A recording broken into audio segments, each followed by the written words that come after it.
Kia ora and welcome everybody to this month's book club episode of the Comics Pals. This month, we're headed to the Down Unders Down Under, to the magical island country of New Zealand, to talk about Hicksville by the native Kiwi himself, Dylan Horrocks. Is that a real country? I was there.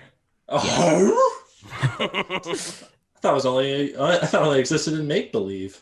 No. Bill, where were you all season 3 through 4? I'm working myself into a coma. Well, from the pictures that you've shared with us, Kale, it seems like a lovely country. It's incredible. Does that mean we're going to do a haka today? Oh, man. Is that in the glossary? I wish I could do a haka. A haka is it's a Maori tribal attack battle cry thing. Yeah. Jason Momoa did one, I think, at Aquaman. Yeah. It's crazy. It's awesome. It's how they would intimidate adversaries before war. Yeah. And now rugby and soccer teams do it before matches. Sadly, I'm just a shitty American and I can't do a haka. So anyway, we'll talk about the dumb book. Hicksville. Hicksville is a graphic novel published by Drawn and Quarterly. It was published in 2001 and reprinted in 2010, and that's the version we have. It was originally published in issues of Pickle from Black Eye Comics from 1993 to 1996 before it was finally collected in 1998. It's an autobiographical comic with fictionalized elements about the comics industry. It follows an American comics journalist on the hunt for the origins of a superstar creator who doesn't speak of his past and the magical town he comes from or the dark secret he took from it. The Cal Ward story. Oh, man. Right? I wish. God. All right, so let's get started quickly. How did you guys like the book? Quickly. I liked it. That's my quick answer. Yeah, same. I enjoyed it. I think while I was like maybe a quarter of the way through, I was kind of like not sure where it was going and wasn't sure how much I would enjoy it. But by the end of it, it paid off pretty well. Yeah, I did not like it. I knew you. Oh, I Yeah. knew you wouldn't. Oh, I knew you wouldn't. I did not fact- like it. You almost didn't show up to this recording, and I was like, yes. That's mean, but okay. Yeah, go ahead, Pete. I liked it. I didn't love it. That's fair. Sean, do you want to elaborate or? No, we'll get into it. Okay, Cool. cool. Say quickly. Great. I love it. Now, just for a little fun and a little cultural experience, I want to show you guys an ad from Air New Zealand on the Kiwi accent. Oh, boy. Oh, this is how we were supposed to read all the dialogue? Yeah. Share computer sound. There we go. Maximized. All right, here we go. Mewan Lingling. Yauting Mamatua. There's Santa Claus. It's A Christmas teddy bear time. for Ling Ling from Shanghai. You're good. Really good. I mean, that was...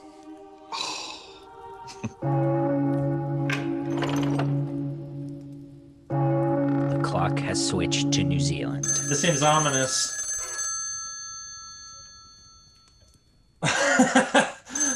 kind of think I know where it's going. Is this a dig? Hello, Santa speaking. Hi, Santa. It's Adam. Hello, Edim. And what would you like for Christmas? I want a new beard. Just to get this clear, you'd like a new beard. Okay, Edim. Remember to be nice. A new beard for Edim. Santa speaking. A puggy bank. Right, Tum. A puggy bank for Tum from Tumaroo. Santa What are we speaking. watching?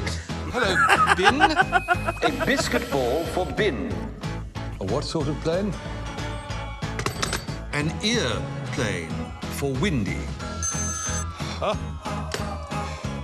book of magic trucks. Sounds like a good read. A bug screen TV. All right. What the Father Christmas is going on here? Kids want bikes and tents and fidget spinners, not airplanes. He's holding up an airplane. No airplanes. I know who can help. Kia ora. Oh, We seem to be having some trouble with the Kiwi accent. Understanding Kiwi is easy as. A's are E's, E's are I's are U's, and O's are O's. O's are always O's, and U's are usually U's, but U's could also mean like all of U's. Like how come U's don't understand what I'm saying? So it's not a bug screen TV. Basketball, not biscuit ball. And piggy bank, not puggy bank. Book of Magic Tricks, not Book of Magic Trucks. Well, I've never. Maybe we'll take care of the calls and these presents. do you mind if I take this home? Oh, that's good. Growing on me. I kind of like the new versions of the toys. The Yeah. Pugsy Bank. It's a piggy bank. I like I it. feel like the puggy bank is probably actually an improvement. Good timing since this is our holiday book club, Kale. It's after our holiday book club. Tells you what I know. Yep. All right, gentlemen. Grab a can of L&P, your pack of Tim Tams, and a Lamington. Think about Santa Claus surfing around in board shorts, and let's get this episode going easy as. But first, don't forget to like, subscribe, follow us on all your social media platforms. If you're on YouTube, leave us a comment and tell us how great that commercial is. Hit that bell to get a notification every time we upload an episode. Join the Discord for all sorts of incredible discussion on our book clubs, including the great one we've had over the past month about our last episode, Kingdom Come. And if you've got opinions or want to talk to us directly, don't forget to write us at thecomicspals@gmail.com. Smooth. I feel like giving you a standing O right now. Yeah. I would do that in- Show O's are used, so everybody. Oh, great question. So I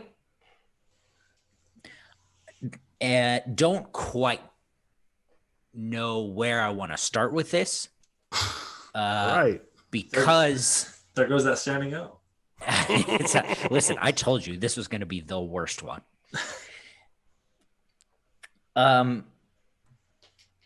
So I didn't ask if you guys had read Hicksville before because, frankly, I knew you hadn't. Sure. The first time I read it was in it would have been 2014. How'd you happen about it? A friend had it. A friend had it while I was doing my master's program at school. And what is interesting to me on this second and third read that I've done for this book club is that in 2014, I really enjoyed this book, and I felt very at home with this book, at home in Hicksville, as it were. But now I find it kind of annoying. Do you? Interesting. I still like the book. I still like what it has to put out, but and the overall idea that it has. But I actually find most of it to kind of be what I find annoying about comics now in 2020.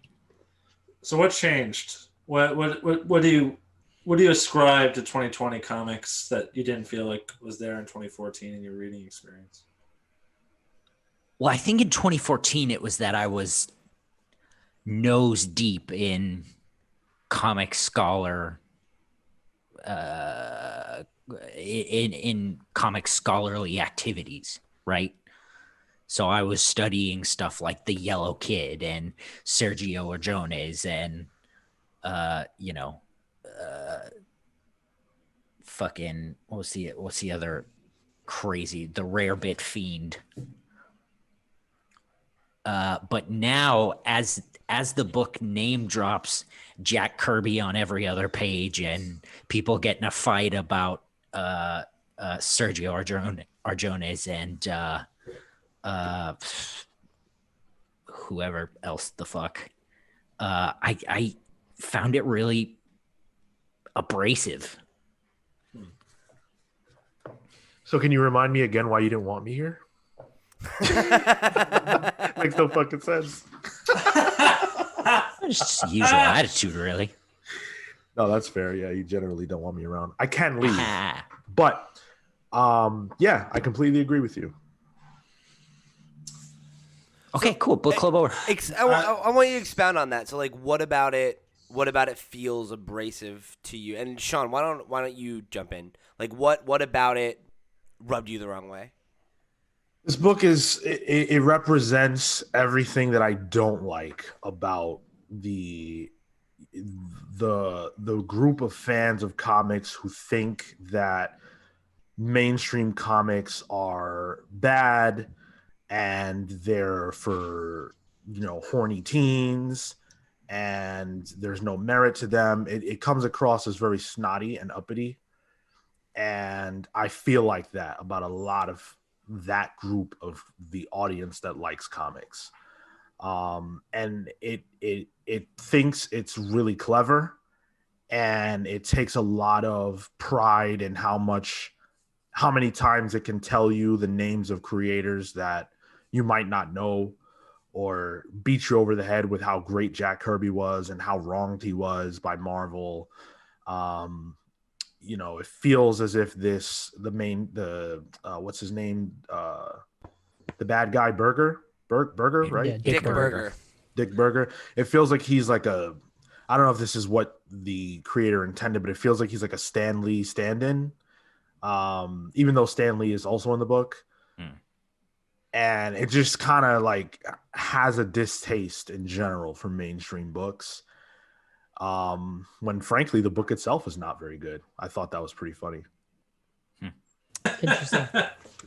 So like, I think to the point about like how it name drops, I think for me that felt more like a lack of historical knowledge for comics that were comics before even Marvel, DC, before they even were a Marvel or DC. Like there's a whole plethora of comics there that I'm not familiar with, and this sort of exposes it to me.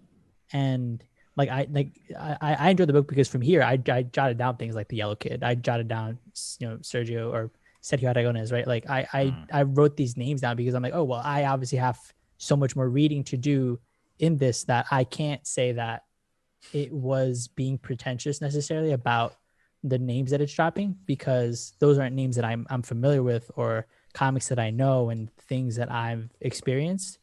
That like the Yellow Kid apparently was, because I ended up reading about like a little bit more about it, but like it came about that's where some of the more modern word balloons came about, from the Yellow Kid, like the usage of that from a political cartoon standpoint versus it being a newspaper comic where, like, was it Jacob P. Edgar, he was really big in Sunday articles, and like there was I don't know, that I guess I would disagree that it was being pretentious, more so that I didn't realize how much more I didn't know outside of things that I typically follow or things that I would typically read. Like, it's not underground comics, it's not all comics, it's literally comics history from before a larger explosion of magazine comics, which are comics themselves, and that I don't know that I can deny. Yeah, I think that's fair, and perhaps the book is pretentious. I can't disagree with that. It attempts to rub elbows with the elites of comics, which is in itself a silly kind of oxymoron. But Jack Kirby never told any superhero stories, of course. That's right. But it's a book that juxtaposes two things that I kind of was interested in. It was trying to juxtapose like that kind of upper rung comic book elite circle. I also was trying to figure out who Dick Berger was. I was trying to figure out if he was supposed to be like Grant Morrison or something. Like I think, from like the 90s. I think, and this is just from the Wikipedia article, but I think the idea is just his career trajectory is just kind of supposed to represent like the 90s image boom. Yeah, that's fair. And Berger ignores a call from McFarlane at one point, so like he could be like honestly, at one point. Yeah, but he's all times, over. Yeah. He's constantly on the phone with McFarlane. So yeah, I mean McFarlane is like a good example because like Spawn blew up in the 90s and a movie and everything. So point taken. But then it juxtaposes it with being from a small town and being kind of ashamed of it. And if I'm not mistaken, I want to say McFarlane is from like Edmonton or something in Alberta, Canada, which is like as small of a town as it gets. I hope I'm not wrong about that. But I kind of liked what it was going for with that town where everyone is comic literate. Everyone is aware and likes comics of a different kind. And I felt like that was attempted to be like a microcosm of the comic book community at large. Like this discourse, like Sean, you talk about the like snootiness of certain comic book fans that represent a chunk of the community. Well, those types of people are in this town. You know what I mean? Like when you interact with people that enjoy comic books as like a medium outside of the comic spouse, like you're going to come up on all different types of people that like different kinds of books. And it makes discourse interesting because you guys like we will like the same art form. We don't see eye to eye in the books or whatever, So the things the book tackled, I was interested in. I wanted to read. But one thing I found myself, one way I found myself distanced from it is, fast, like rewind 8 years ago or so, I would want to read a book like this in an effort to be smarter than I really am or something. Whereas I can step back in 2020 and read something like this, even if I don't understand what the author was going for, or even if I did and I wasn't impressed, I can take it for what it was. Yeah, I would say I'm pretty aligned with Phil, where I got something out of it. I felt like it left a lot to be desired. I definitely feel like it does have a bit of an air of pretension about it, but it didn't necessarily – that didn't bother me as much as some of the more technical things about it that didn't work for me. I thought the pacing of the story was off. Because I would say that the point that Phil made about being interested in the themes it's engaging in, that was very much how I felt. I remember, like, particularly in the beginning of the book, I felt myself getting in a rhythm with it and being, like, very interested in kind of, like, what the mystery, right? Like, what did Dick Berger do, and why don't the people of this town want to talk about it? And, like, starting to craft my theories and getting interested in some of those things. But the book lost me the more I kept up with it, because I think what I found was that the answers to those questions weren't always interesting or as engaging as I thought they could be, or sometimes weren't even necessarily like explored, in any meaningful way.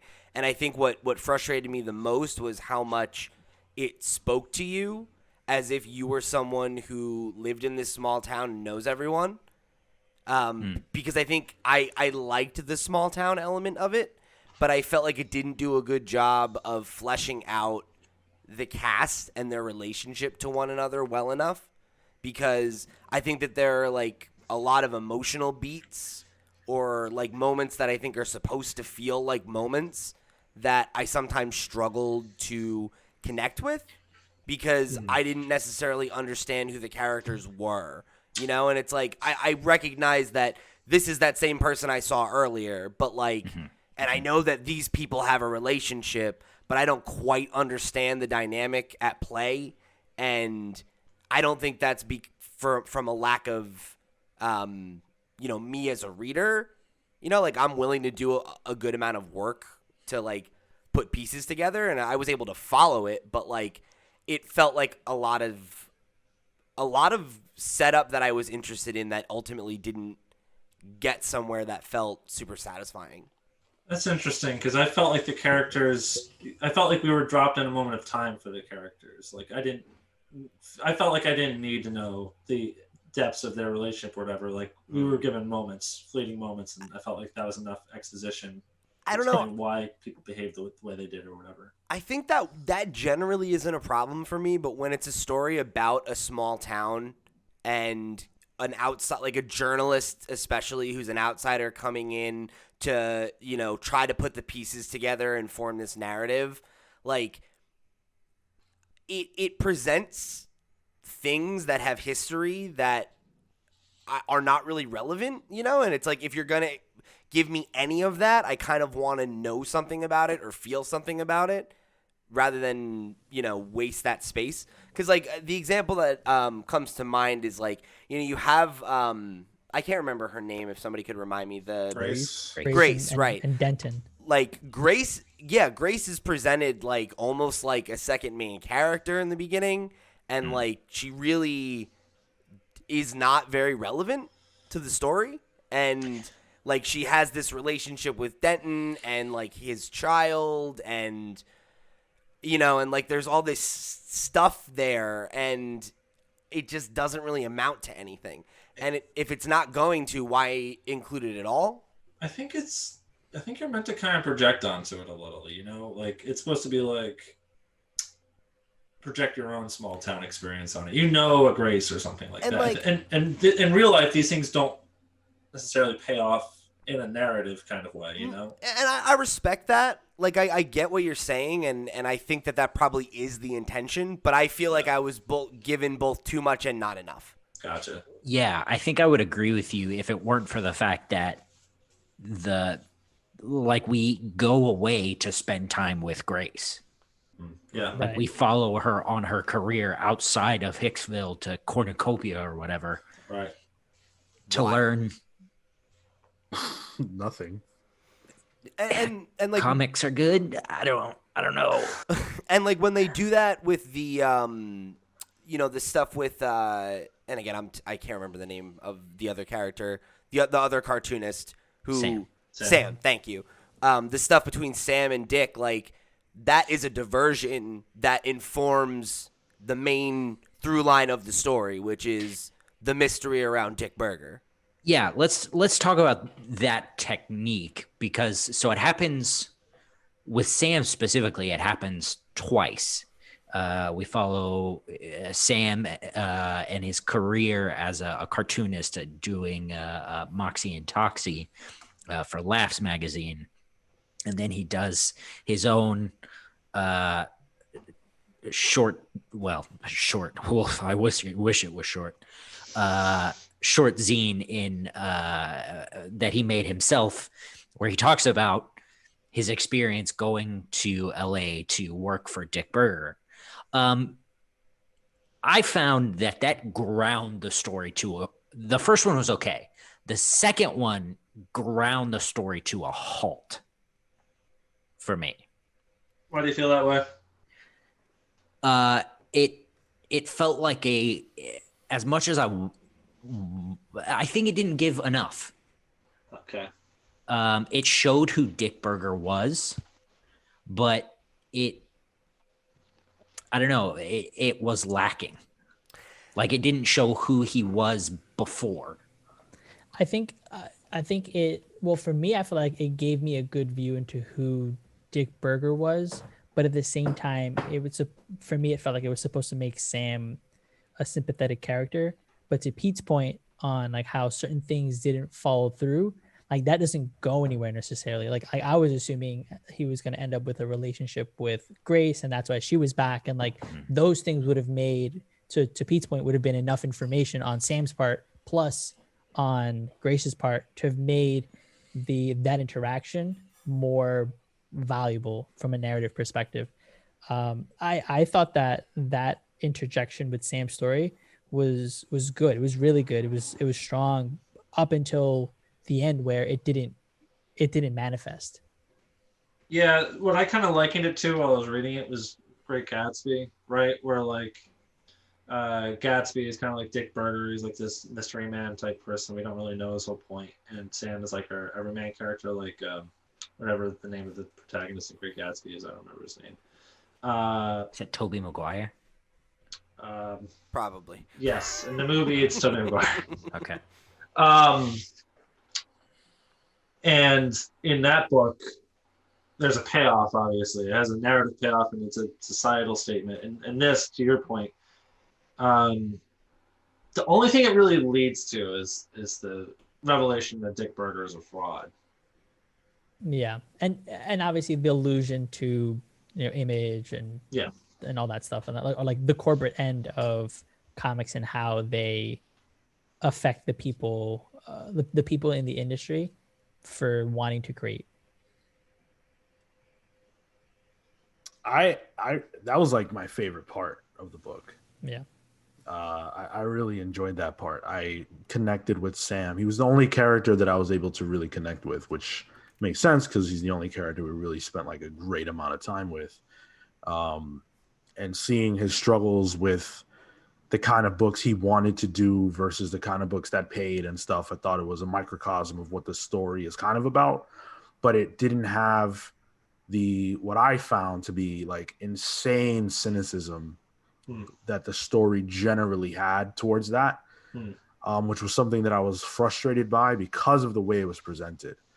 Like, I don't feel like there's anything wrong with that concept that, a lot of creators end up telling the kinds of stories that they have to tell to make money versus the stories that they want to tell. I don't think that that's a bad thing to talk about. And I was actually pleased with it, the way that it was shown through Sam. And getting to see him in this big world of celebrity women and, planes and, all this craziness, big celebrations, and him kind of feeling small in that. I thought that was effective. But I do tend to agree that all of that was just in service to this one big question, to which the answer, frankly, was not only telegraphed, but also not that interesting to begin with. The fact that Dick, stole a story was not like, that was very obvious. And who cares? Yeah, and what you're bringing up is kind of an example of what I was trying to allude to before about how the book kind of wants you to project yourself into it. And, everyone reading it here, great admirer of comic books and the comic book industry. Who among us can't place themselves in Sam's shoes when he's whisked away into Hollywood into like this, giant comic book industry and like the whimsy of it. But obviously, to Sean's point, the book is very cynical about the comic book industry. That's ultimately like, as soon as the curtain's lifted, the painting is, melting and everything, so to speak. Yeah, I agree with what Sean was saying, where I definitely think this is probably the strongest part of the book for me, because I thought the opening act was good enough at setting set pieces, and I feel like this was really the meat of the story, because again, to Sean's point, like that's the most time we spend with any character significantly, and I felt like that was where the real emotional meat of the story was. And based on, the forward in the version that I have, I kind of felt like, Sam was kind of like Dylan's insert character, and like, I think to me that was the part that rung the most emotionally true. Yeah. With good reason, right? It feels like that's, his story more or less. So I dug that, but I also think that it did a good job of kind of continuing to thread the mystery narrative, right? Of like, because I definitely feel, like it was telegraphed that Dick was not really, what he said he was. you know, and I thought it was pretty clear that he, you know, had plagiarized some work from one of the kids that he grew up with, and, you know, whoever it was, not Sam, but so it was kind of a different twist than that, but I very much figured that's where we were going. But kind of the way that you see that through Sam and how he kind of, you know, tries to pay him off and, you know, all this stuff and to kind of help him cement the lie. I thought that was really the most intriguing part of the book. Yeah, definitely. And getting to see the way that Berger treated people, like how much of a douche he was, but there was also this part of him that seemed to genuinely also, like, he wanted something from Sam, but it also seemed like he kind of wanted to help him in a way that wasn't purely self-serving. Yeah. So we knew he was a douche, but it kind of humanized him in a way that, you know, like generally people aren't just pure bad. Like there were aspects of him that weren't that. Yeah, and there was other humanizing elements of the character too. Like at the end when he's talking to like the comic book legend in New Zealand as like a teenager or whatever, and the famous creator is able to see right through Dick in his work, and like he's like, you're a very serious young man and all this stuff. Like this is clearly a person who just wants to be admired and loved, because as a kid no one admired and loved him, and he's got a real chip on his shoulder, obviously. Like there are qualities to him that are humanizing. It's just he ran too far with a lie, so to speak. Yeah, and I definitely got a sense for what you were saying there, Sean, where like that I did kind of feel like he maybe even looked at like helping Sam as a way to kind of like, you know, ease his guilt a little bit, you know, and redeem himself. Yeah, redeem himself in some way, like make amends in some way, like, you know, he there's that last conversation they have where he gives him the check and everything, and you know, you kind of see the veneer come back a little bit, and he is like saying like there are days where I wish I didn't do it, you know, and I think about who I would be and, you know, what I would be, and you know, like it was worth it, but you know, he struggles with the fact that he says he's a good person, and I think it's clear he's not, right? Sure. But well, listen, if it wasn't for Dick Berger, Sam would have never met Cincinnati Walker, that bombshell movie starlet. Good point. Strong argument. I think Marco, when you're rich and famous, make sure you take me to LA with you to rub elbows with these people. All the time. LA, San Diego, San Fran. Post-COVID, obviously. I'll just take the $20,000. That's cool. I wanted to go back to something that Phil said about how Dick wasn't loved, and how that obviously like it gets explored in that issue of Pickle, like the issue within the issue. But to me, it felt like his character was, especially when he was like looked at by Mortensen, the creator. Yeah. At the end of the day, he wanted to be appreciated and loved, and a lot of what each of the chapters open up with are quotes, and specifically the quotes are related to creators and admiration, and money, and how those things don't mix. There's a quote from Will Eisner that when somebody asked me what got me into comics, I can only think of one word: malnutrition. Sure. Right? Like there's on chapter 6, even more than money, an artist likes to be loved. Joe Simon. So he's balancing how he's receiving that admiration and love and respect with a paycheck, and that's a reality that gets explored in that issue that I think paints Dick Berger as like, sure, he's an asshole, he's a dick, right? But he's sympathetic because he's trying to find some sort of love in somewhat of like a twisted way, where he doesn't have the skill to find it via his own angsty writing, like the stuff that he was creating, that wasn't going to get him the money and the paycheck, so he had to sacrifice something in this case, his maybe personality and his willingness to create something that he wants to, in order to be able to make the money to be loved. And that trade-off, I think, was really interesting for that character, and especially when it gets explored in that pickle issue. Yeah, it's funny saying that out of context. The pickle issue. I did like the way that it tried to engage with those themes, like talking about I don't know, I guess kind of like the dance between wanting to make art for art's sake and to have integrity and to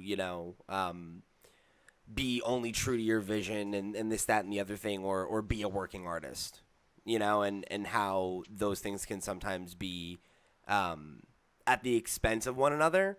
But I did think that some of that got clumsy. And I think that's where I echo some of Sean's frustrations about, I think, some of its commentary. Because I think I'm with a lot of it. Like, I get what it's trying to say. And, like, obviously Dylan's experience was Dylan's experience. So, like,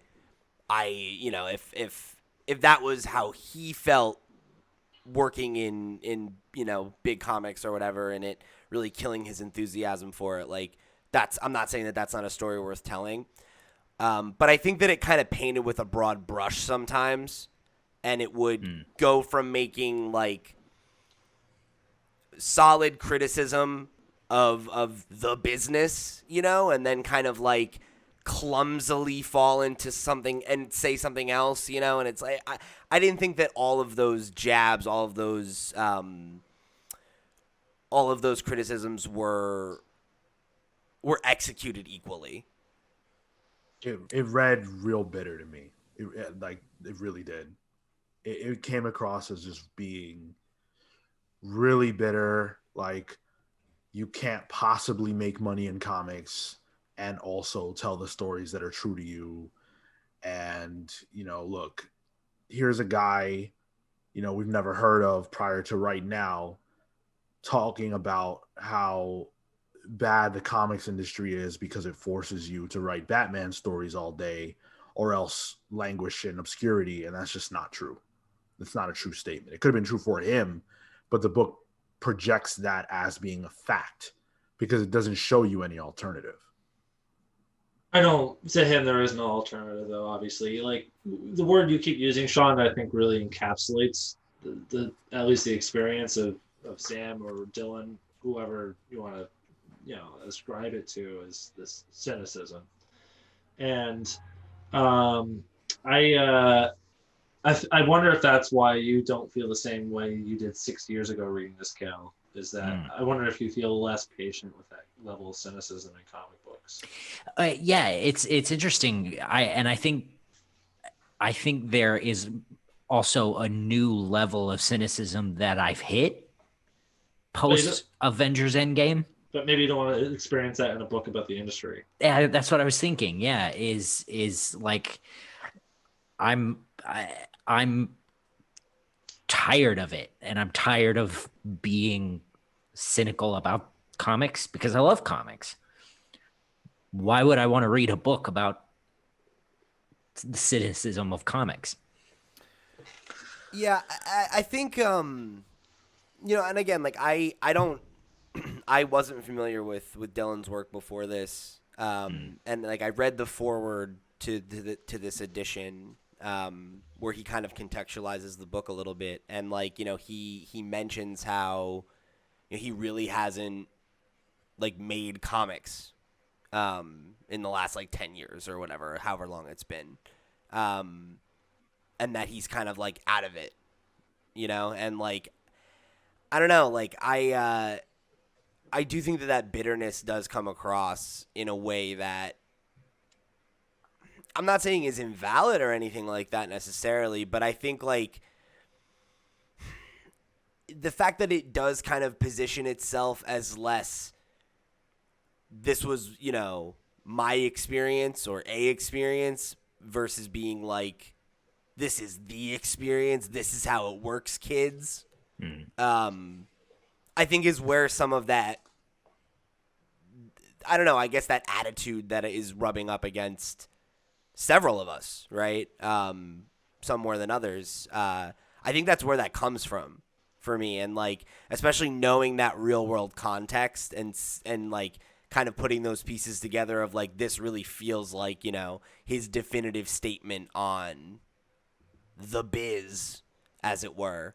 I don't know. And maybe it's worth pointing out that like this was written in the context of when he wrote it, not the context now of what the industry looks like and what kind of books can succeed and like what superhero comics were like then and yada yada yada yada. So that's all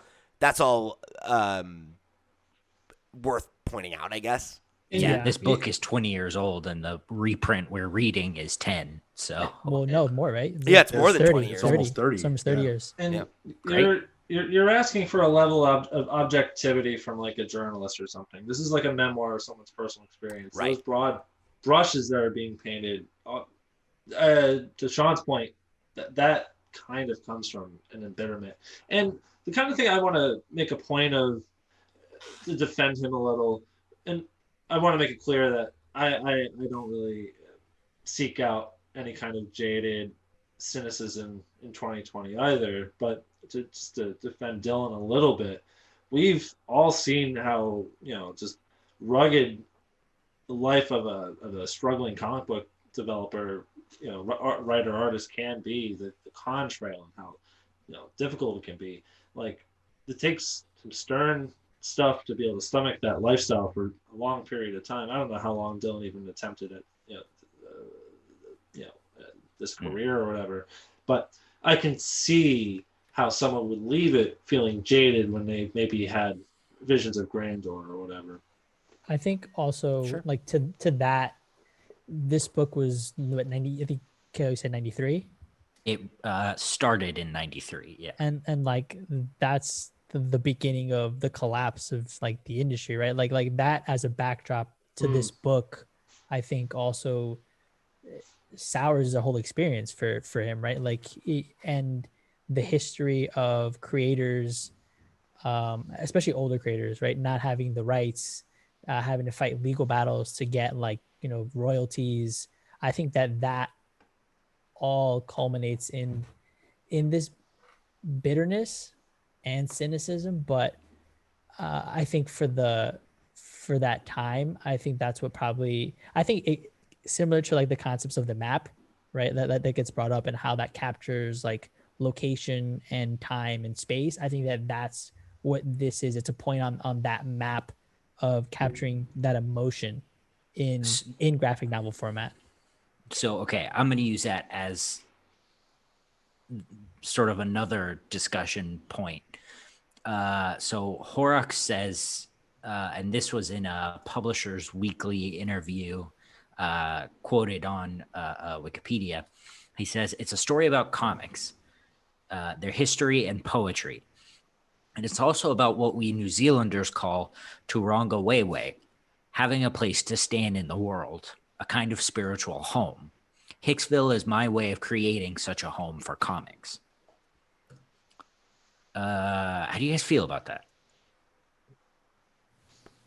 I had no issue with that. I thought I kind of like that. Yeah. I thought that was actually a pretty cool concept. Yeah. And that is what frustrated me so much about the book. I have like a whole thought process about this book, so I feel like it makes sense to share it now, because it's a book that I could find myself having liked a lot. Yeah, and it failed me, and I'm gonna explain how. So the first part of the book is that quote by Jack Kirby: "Comics will break your heart," and I feel like that's the thesis statement that the creator went into the telling of this tale with. Sure. Yeah. But it's really sad because this comic could have actually been something that inspires and rejuvenates, but he himself is so focused on his own negative experience that he didn't even try to do something different. Because like the general concept of this place where comics are held sacred and everybody there is like has this great knowledge of their history and stuff and celebrates them, that's amazing. That's so cool.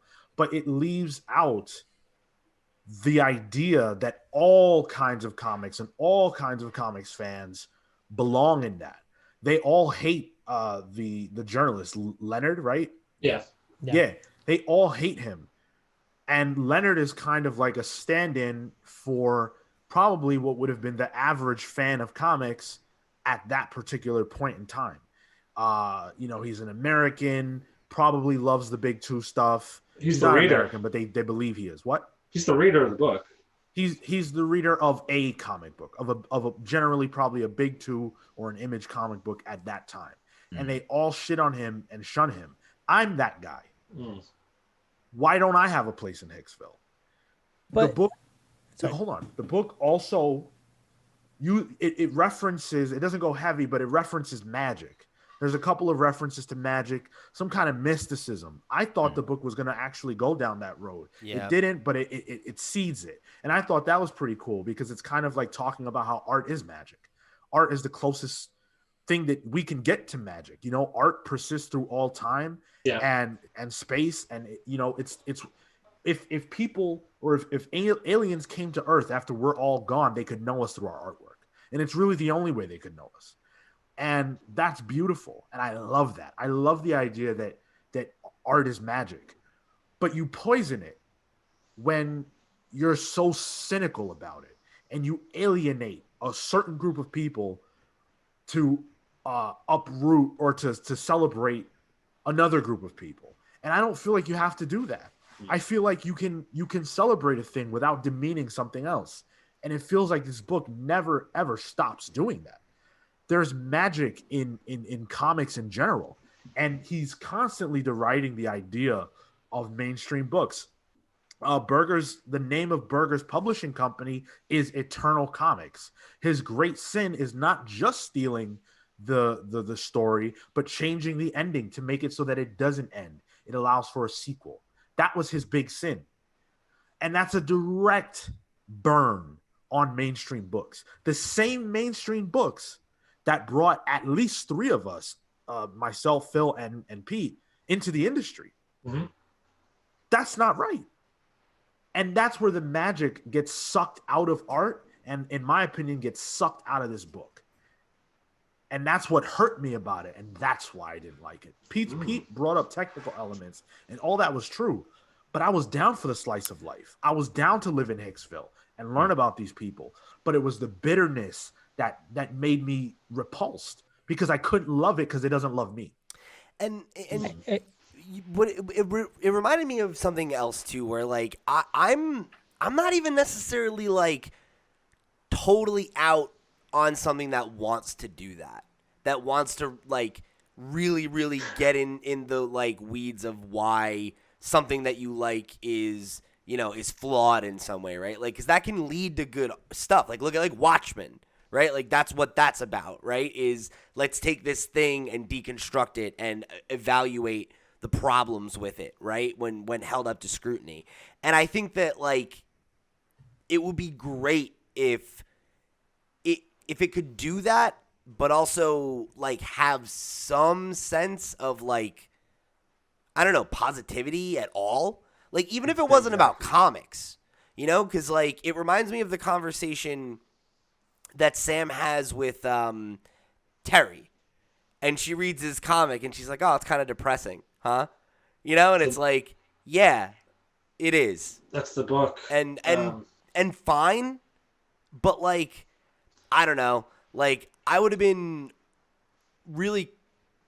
more satisfied if the end of the book was like, you know what, and like Dick Berger like is off and a millionaire and he's alone and sad and angry because that's kind of the takeaway from him, right? And Sam is like, I'm done with this. Like, I don't, I'm gonna just call Terry and keep drawing comics that I like doing because making art for its own sake is satisfying. And I think that's probably the implication of like how things end up, right? I guess ideally. But like, I don't know. I think like a little bit more meditation on that would have been another thing to temper some of the cynicism to a point where it doesn't make you recoil a little bit, you know? Because I agree. I think it gets to a point where it's so cynical, but also so look at me, look at all the things I know, that it comes off as pretentious, when I don't really think it's pretentious overall. I don't think that, like, I think this, like, the sum of it is less than some of the parts. So to respond to both Sean and Pete, I think I felt that analogy was being put forward until I got to Mrs. Hicks' library and the end, where there's a welcome back sign. And for me, you're put into, you're right, you're put into the position, you're supposed to fit in as like the comic reader, the average comic reader who comes in here, and in the library, the first thing that he pulls out is that Action Comics. You have a number one, you have an original, like this should be blowing your mind, right? And it doesn't. And it doesn't because it's a comic. There are other things outside of that are gonna also blow your mind. You can pick those different elements, you can pick those different genres, and I think that what we're set to expect through the course of him being at Hicksville and interacting with these people is that he's learning about things that are outside of the purview that he's either always experienced or American comics, right? Like, is the big thing is that comics are conflated with superheroes. They're not a genre, they are comics, and that disassociation isn't there. And here, that's all it is it is a genre. And when his worldview of this is like comics and it's separate from the comics that these people in Hicksville are talking about, I think that instead, and with that welcome back sign, is when he comes back and decides to say is that they're bringing him back in, saying that no, all of this is part of the medium. You need not need to, but you can enjoy that and you can read that stuff. But what about all this other stuff where there are things that you wouldn't do or you wouldn't experience if you only read European comics, or if you only read manga, or if you only read like Indian comics, right? There's so many things where you will not miss out, but you won't get to experience and have this fuller, larger sense of what the medium is about.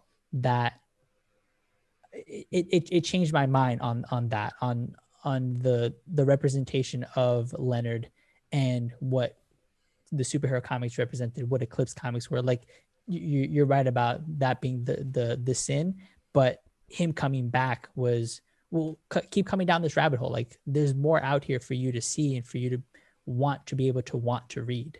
That's what I mean about Leonard, at least, is he is our point of view character. He's the outsider coming in and experiencing everything for the first time. Oftentimes in like fiction and stuff, journalists are like intended to be like the truth seekers or whatever, that like discover things. So when Sean was able to project himself on Leonard, because he's the casual comic book reader or whatever, like I think that was indeed the point. And I think as cynical as the book is, by the end, it seems like Hicksville accepts him. Like, everyone apologizes for being rude to each other and stuff. So I feel like there is a little bit of amends making. And that's like the comic experience that I had, right? Was I came in be a certain way, but spun out into something else. And I think that at the beginning, Mrs. Hicks is welcoming, right? She is the library. She is the keeper of comic book knowledge. And you come in and you pick out what you want. And at some point you're going to run across something that is different. And somebody who's a fan of it is be like, that's good. What you're reading is bad. That's like, whatever. That's the comic book experience when you walk into a store or something, right? But it's a willingness to accept the other outside of what you're normalized or what you feel is regular to you. Feel free to correct me if I'm wrong, but the reason in story why they welcome him back and all that is because of what he did for them. He went and got this this copy of the book that Dick stole, and promised to keep the secret. So it's not like it was because he had learned all these things that changed his worldview. he learned the truth of what really happened and went to right or wrong. That's not what you're saying, Marco, would be fine, but that's not really what happened. And so for that reason, it's not like the reason he's accepted is not because he's now this, open-minded comic reader. It's because he did them a favor. Yeah, but if you're also extrapolating that he represents American comics, then that needs to be extrapolated somehow thematically. And that the theme of welcoming him back isn't that he came back with this other book with the original story, which is something that was based on the history of that superhero comic, the Yellow Kid to the precursor of what modern balloons are. What was it? There's a scene where like they're all in the shop, and all of a sudden the art style changes, and it's like with respect to this artist, like it's paying homage and thanking you for coming back to learn about this previous stuff and being like, hey, there's more, like we're all cool now because we're sort of on the same page. I don't know. That seems like a deep read to me. So, one thing that I think kind of gave me that sense that to what Marco's saying is there's the point at the end where Leonard is back and they're like, well, what are you going to do now? And he's like, I think I'm going to stay here and like explore the library and like read all these lost books, and like see what's here. And they had already welcomed him back. They threw the party for him because of what he did. Yeah. I don't think that's wholly true, because I think this is the kind of town that, they have a big costume party every Halloween and they're all really super close. And, they wanted Leonard to feel that. They hated him. But he was still invited. But it was only because he dressed up like Dick Berger and they have a gripe with him. Like, no, it wasn't. They didn't. No one liked him except Ms. Hicks. No, not Sam was nice to him too. So Sam was nice to him, yeah. The other, like the first guy that they meet, the mailman, he was totally nice until he's mentioned Dick Berger. Wasn't he hated on by Grace? Wasn't he hated on by but I think it's just because Grace is mean. Yeah. Well, and the first thing he does is mentions Dick Berger. Yeah, right. I definitely read it. I think you're right, Sean, but I think it's both what you and Marco saying are true at the same time. Yeah, that's what I was gonna say. Where like I don't necessarily disagree with the point you're making about like it being contingent on the fact that he did a thing for them and like is kind of like seeing the light makes it feel a lot less like an amends and like a welcoming into his point of view versus what you said. I do agree with that, but I definitely got what Marco was saying in terms of him making the decision to stay there and being welcome to do that, whatever, but like specifically going to the library and expanding his knowledge. I felt like that was supposed to be representative of that point that Marco's making of like that kind of reader, learning the history and kind of going beyond, what's like known, what the mainstream stuff is. Lamestream stuff, am I right? Yeah. But that the mainstream still falls under the umbrella of the comics thing, right? That segmentation of it, that segmentation of it and the attitude around it is like the damning part for both Leonard and the people of Hicksville. Well, and I don't even necessarily think it's the people of Hicksville altogether. I think the person who gives him the most trouble about liking superheroes is Grace. That's just in general, though, right? Like she is dismissive of comics in general. Yeah. Overall, We all know it, Grace. Sure. Yeah. My wife. Damn. She's looking at him. Grace is a jerk, for sure. She's my type. She's my type too.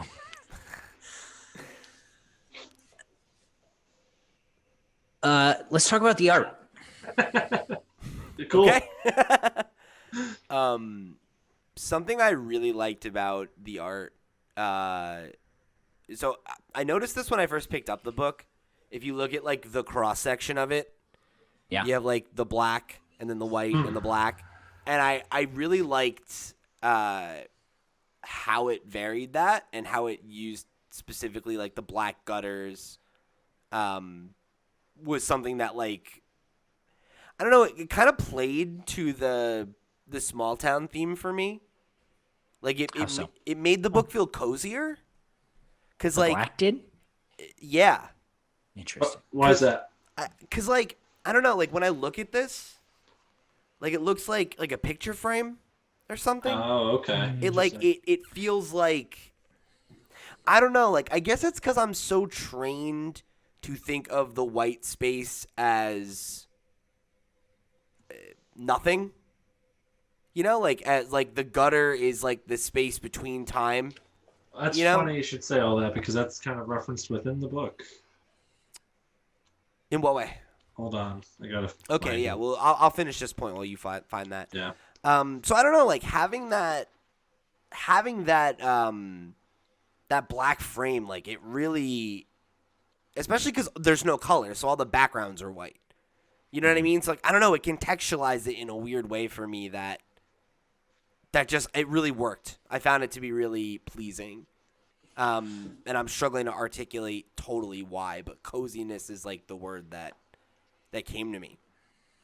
That's interesting because to me it especially in the beginning when we first see like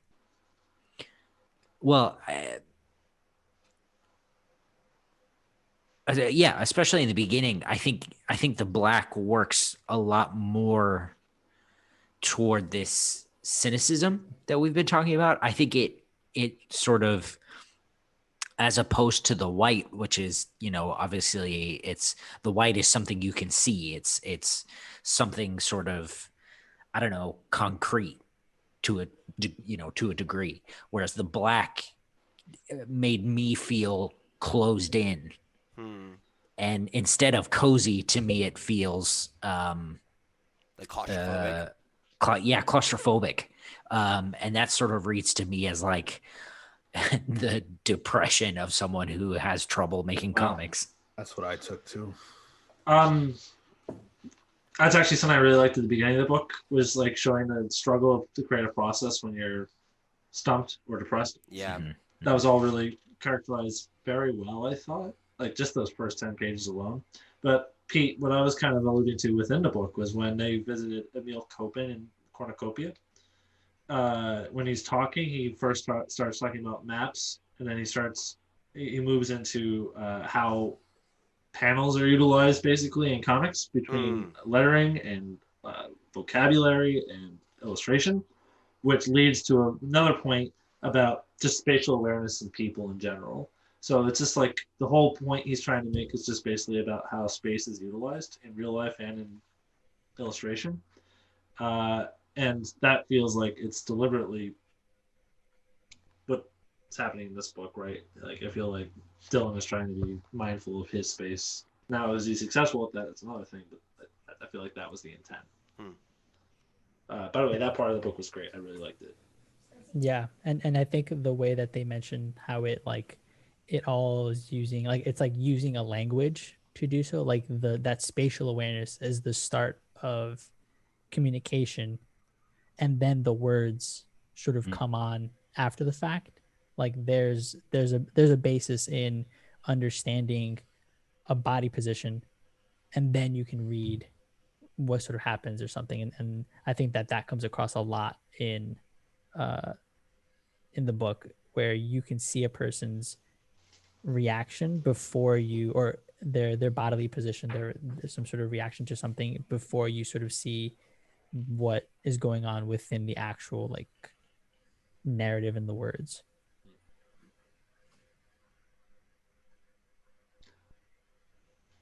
I like the transitions. There were a couple times where, like on page what is this, 76, like, or rather 107, like right where we're about to start going into Pickle, the stars, that second start of the comic, like the stars start to come in from the bottom, and they're like layered over, so we sort of come in from like our world into the book because we're falling in like the stars, and then that motif is put out throughout the entire rest that of that mini comic within the comic, and then it ends by taking us out of that world with more stars at the end of it, and like we're like back into like our realm. We're sort of like escaping upward, which I thought was really cool. He does that a couple times where we're leaving the space or the realm of comics via some sort of like movement, some sort of translation. Yeah, it's a really cool framing device. Yeah, yep. Yeah, and there's a lot of good stuff like that. Like I do like some of the experimentation with like paneling and like, you know, like stuff like this, you know, where it's like there'll be like a lot of negative space on a page to like evoke a mood or a feeling. Like there's a lot of variety, and there's a lot of like, you know, like this is cool. Like it's cool that there's like a page that is just text here like this, you know, and like it doesn't feel like a crutch or a diversion, you know, it just feels like it's trying something. And I think it speaks to that part of the book that Phil was referencing earlier about how, you know, you don't need to necessarily use all the pieces at all the times, you know, and I think it's like, you know, like I said at the top, I like this book and I didn't love it. And I think that's my biggest frustration with it, is that I found a lot to really like. You know, there were a lot of things, a lot of moments that I thought were really well executed, and I wish it came. And then there was Moxie and Toxie. Yeah, Moxie and Toxie were not my favorite. Yeah, I wish the whole thing came together to be something that I found a little bit more satisfying, because I get why this spoke to you, particularly at a younger time, you know, and I want to connect with it in that way, but it just never quite got me there to the point where, like, I think it's a book that'll really stick with me, you know? I think I would have loved it like 7 years ago. Yeah, maybe at a younger and more cynical time. Yeah.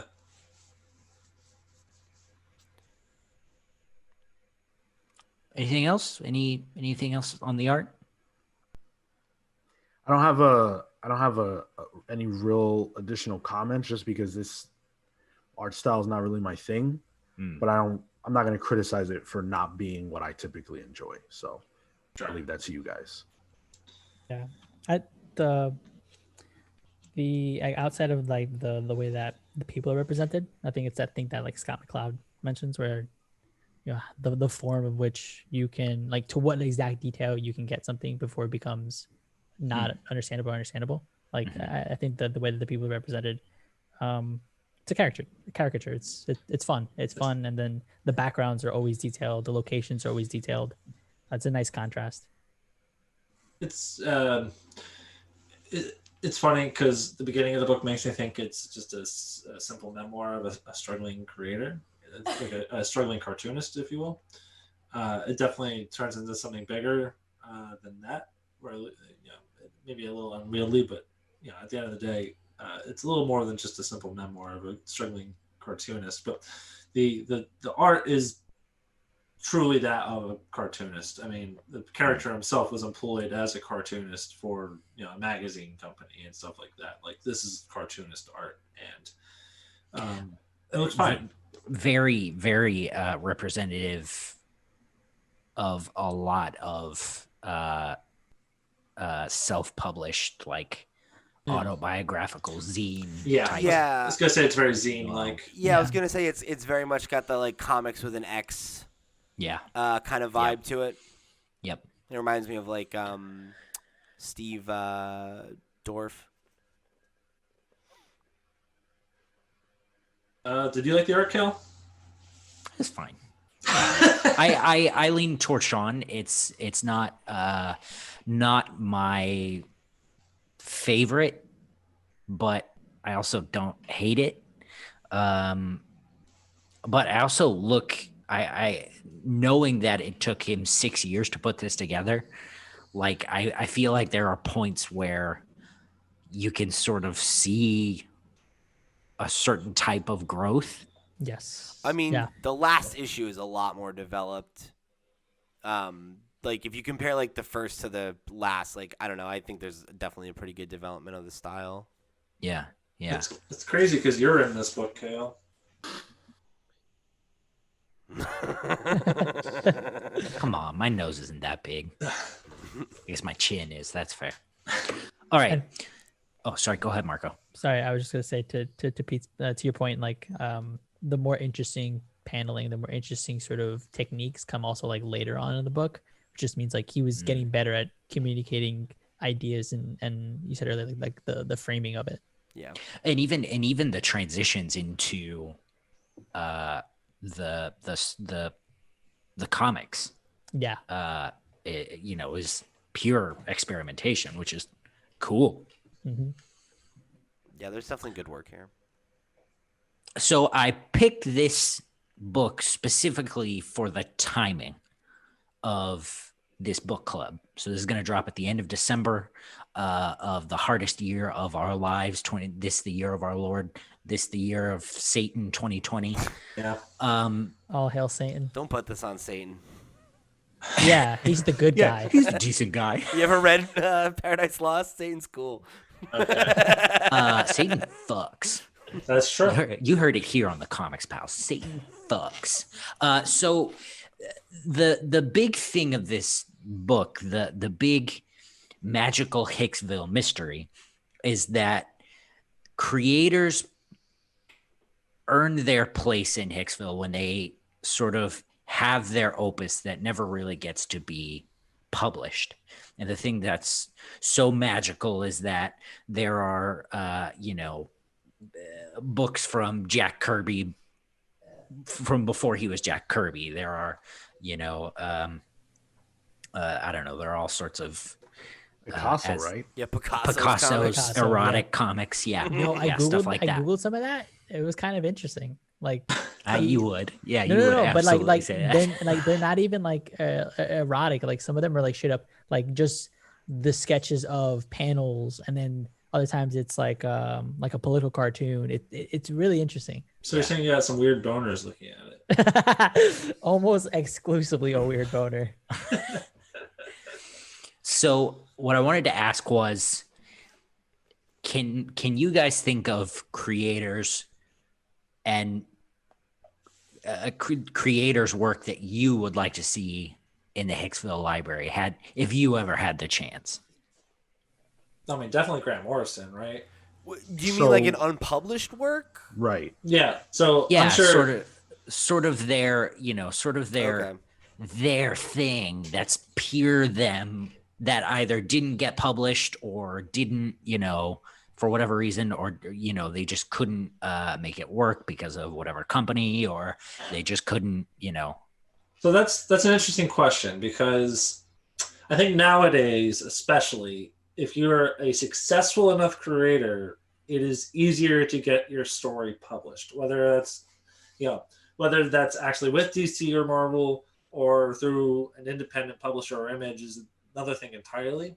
But I feel like most successful creators nowadays are able to at least get their ideas published through one publisher or another. I've been sort of thinking about that all day. Do you think Bendis has stuff in Hicksville? Like maybe and that's probably with him specifically. I imagine it's just because he hasn't gotten to it because he's got such a heavy workload. But interesting. A good example is someone like Walt Simonson. He is an example of the story never ends. He had an ending to his Thor run. It never happened. So he went to Dark Horse, I think, or Image to do Ragnarok. IDW. So, he's someone that was able to get his conclusion and his story to end. I imagine that the people that really suffered from not being able to publish everything they wanted to publish were older creators, where there was no Image that existed. And so I think that's really, I'm sure Neil Adams has some great stories that he was never able to tell, even though he was as big as they get for both DC and Marvel. Yeah, I was thinking, my mind immediately went to like a Will Eisner, who like obviously later in life he did his graphic novels and whatnot, but being able to tell some of the earlier stuff, there's mention in his biography that like, you know, there were limits to what he was able to do within certain magazines and certain strips. And then the other thought I had was Wally Wood. I love his art and like would love to see what he would have done in such like a larger maybe format or something. My answer is Alan Moore. So we know about the Twilight of the Gods, which was a book that he had wanted to do in a DC event that never came together. And then I also wonder what would have happened had things not gone sour with DC, or even how different Watchmen might have been had he been allowed to use Charlton characters, the Charlton characters instead of having to create new characters. So I think that there's a lot there with Alan Moore. Yeah, that's where my head kind of is. The big two like major creators that weren't necessarily able to tell their versions of stories or ideas that they took to, you know, the editors or editor-in-chiefs at Marvel and DC that were rejected. Yeah. Sure.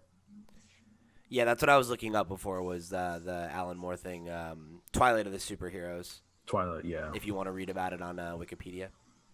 Super interesting. Imagine if Swamp Thing had actually gotten a chance to meet Jesus.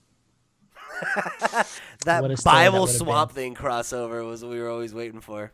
Cal and Marco, just crossroads of interest. Finally, Marco and I can agree on something. I was today, legitimately, I happened to be in the supermarket, and there apparently are new Fourth World hardcovers put out by I think it's Panini Press. Maybe somebody completely different, but they do French editions of all of these books, and they're incredible. I have copies of Jack Kirby's The Losers and Kamandi. Oh, interesting. But they had newer copies of Fourth World and OMAC, and I was just flipping through it, and I was like, shit, dude.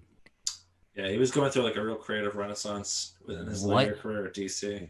What else did he have? Like the stories he went when he went to war. Like, what stories could he have told had he not gone to war or something? Like, sure, wild. The first experience, I think this is what brought my attention to this book was when the I think it was after Infinity. Correct me if I'm wrong, Sean. I know we've talked about this before. Matt Fraction was on the Inhumans book, and he was supposed to do an event, and he did the first issue, but there were creative differences, and so the book went to Charles Soule. Yes, Inhumanity, right? Yes, I think that's exactly what it was, and I always wondered what that would be, and I think in a Tumblr post or something he directly referenced, well, I guess this will be my entry into Hicksville. Oh, interesting. And I think I think that's what brought the book to my attention was that aspect. Anything else? You guys have any other comments about the book? Hicksville quotes Jack Kirby as saying comics will break your heart. Hicksville broke my heart. Damn. So how would you recommend it? I mean, if you're a cynic, or a masochist, if you hate comics like he does, then go for it. Oh man, I don't know. I maybe I took it like a different way, but like if you're interested in what else the medium has to offer, obviously this is like a more like somber tone on the industry, but from a creative standpoint, there's like Pablo Picasso had comics, like what the fuck, you know, like there's those kind of moments for me where I appreciated those much more than anything negative I think the book would have had. Go read those. Yo, Probably better. They probably no. This was good. Yo, This can is we like do a a book club 7.5 on for Pablo me. Picasso's comics, guys? Guess That what? was a lot. They're better. Like, they are. They just are.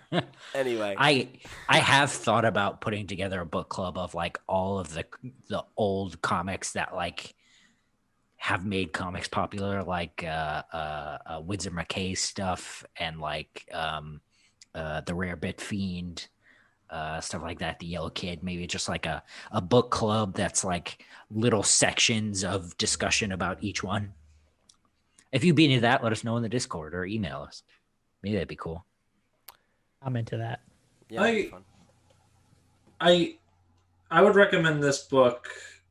Honestly, like I think it would really speak to like teenagers and people in their early 20s, people that are like in a formative period in their life. I think there's a lot that they can relate to, and maybe like an English major or something. It's like there is. Oh yeah. There's a good degree of like comics history here, at least an interpretation of comics history.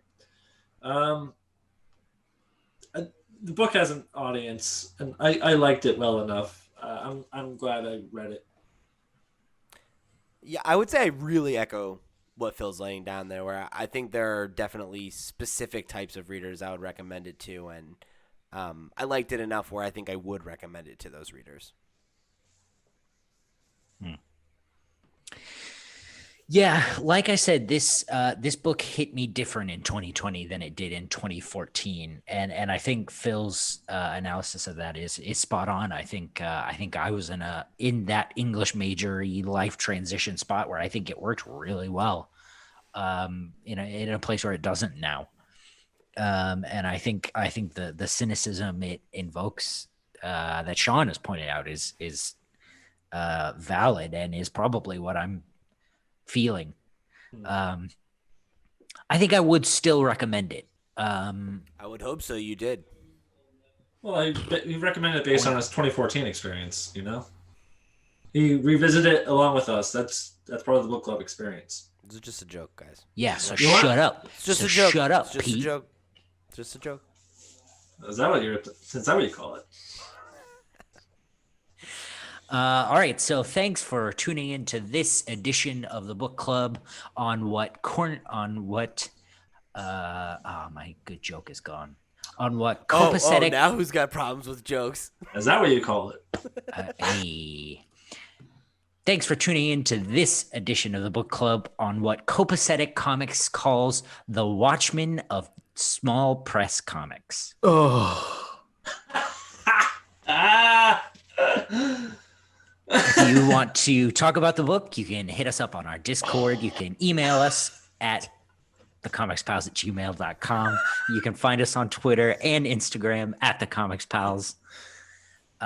We do a book club every month. The one we did before this was Swamp Thing. No. Well, technically, yes. No. No. So don't you dare correct me. Technically, it was. Don't you dare correct me. No, it wasn't. It's not the one before. It was A1 before this, but it was. Yeah, it was A1 before. That's not what you said. The one before this was Kingdom Come. And the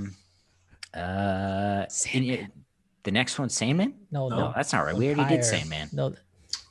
Oh, yeah. Oh, so we got a whole year of book club shit coming up that we apparently don't even know what it is. Tune in next year to find out. Civil War. Oh, okay. Apparently we're going to have a civil war. So we'll see you next year, and we'll see who's north, who's south, and who survives. See you next month. See you next year. Take care, guys. Some might say I am the Watchman of the Comics Pals. Oh, boy.